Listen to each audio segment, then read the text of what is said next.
其實我一向都好贊成應該保持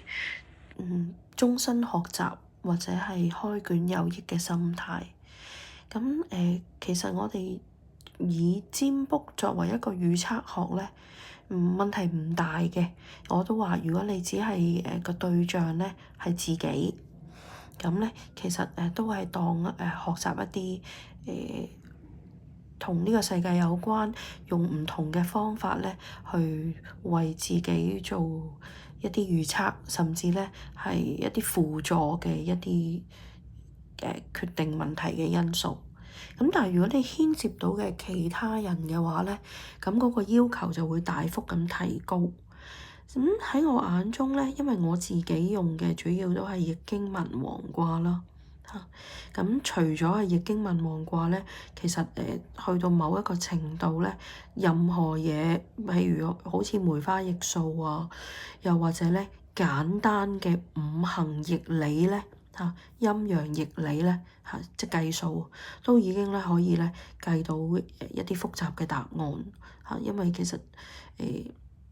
所有以為複雜嘅嘢咧，其實只不過都係陰陽，由無到有嘅啫。咁但係咧，我成日都會覺得，如果你想幫人咧，因為問我事情嘅人咧，佢全部都係會答我，我唔係為咗錢嘅，我係為咗幫人。咁我會覺得咧，如果你係以占卜嘅方法，你既然唔係為錢嘅話，你有冇搞清楚究竟咧占卜幫人咧有啲乜嘢條件嘅限制？咁因為我會覺得，如果你真係知道以占卜去幫人嘅忌諱、佢嘅禁忌或者咧佢嘅限制嘅話咧，你唔需要喺八字會面嘅時候咧問一啲無關嘅問題，即係你問得其實你就已經咧係有一個猶豫喺度。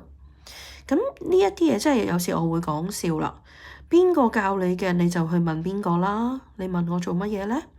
咁喺我眼中，你問我，我俾你嘅答案通常都唔會係你想聽到嘅答案，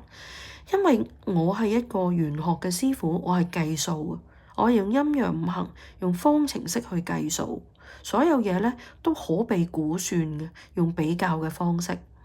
咁我當然咧會將你講嘅呢一個去幫人，用占卜去幫人呢樣嘢，去拼合落去你嘅命格嗰度，去睇適唔適合。而 so far 到而家冇一個係適合嘅。咁我哋繼續呢個話題。